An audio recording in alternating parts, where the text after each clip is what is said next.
Jeffrey Epstein, the guy that committed suicide in the New York detention center, is back in the news. And anyway, I cannot believe how many people really think that he was killed and that he didn't commit suicide.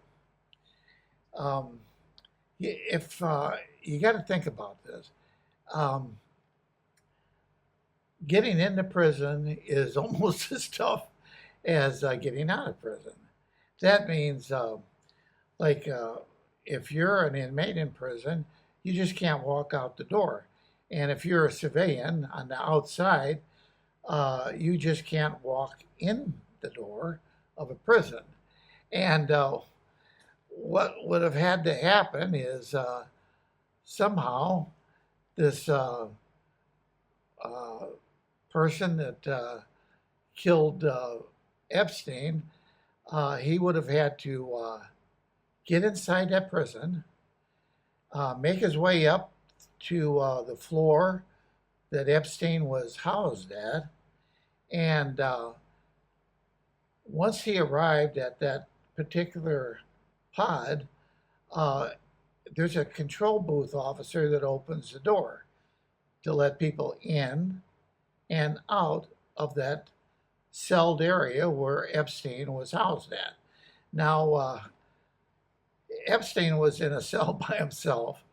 Um, According to the film footage that I saw, they had three correctional officers, probably within about 15 feet of his cell, that were just sitting at the desk doing nothing.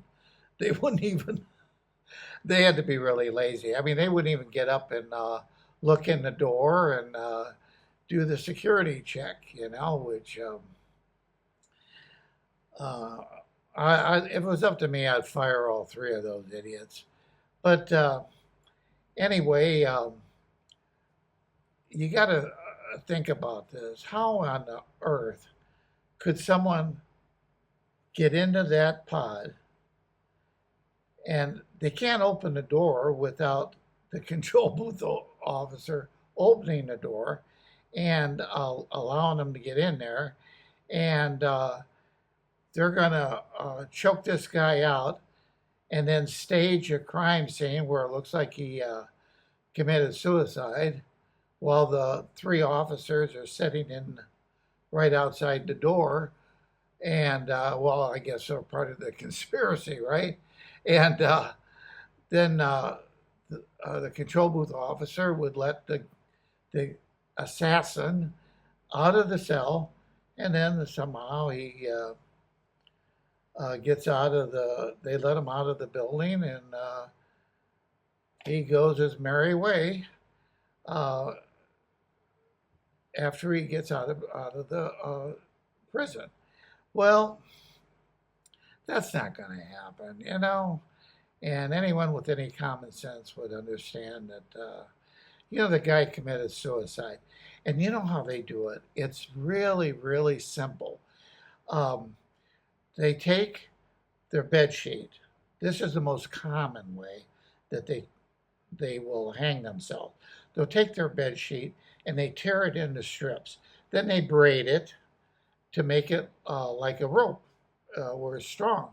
And then they make it a loop there where you can insert your head inside the noose, and then you tie the top of the sheet to the top bunk.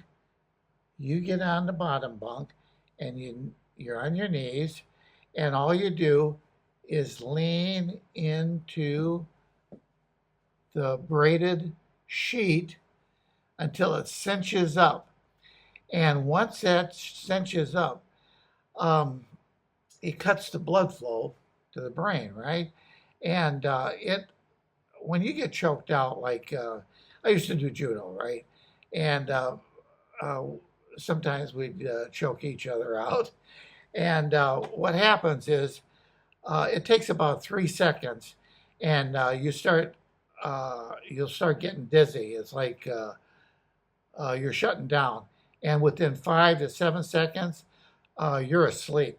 You're, and if if the guy has the noose around his neck, once he hits that 7 second mark, 5 to 7 second mark, he's unconscious, and his weight of his body is continually leaning into that rope, and eventually he dies.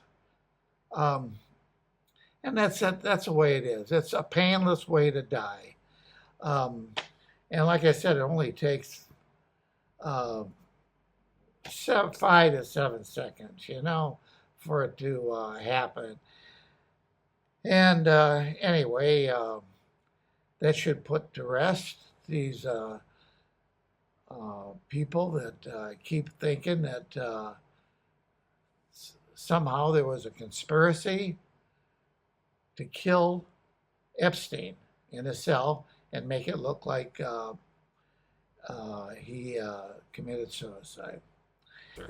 Anyway, you feather merchants, thanks for stopping by, and I'll see you on the next video. All right.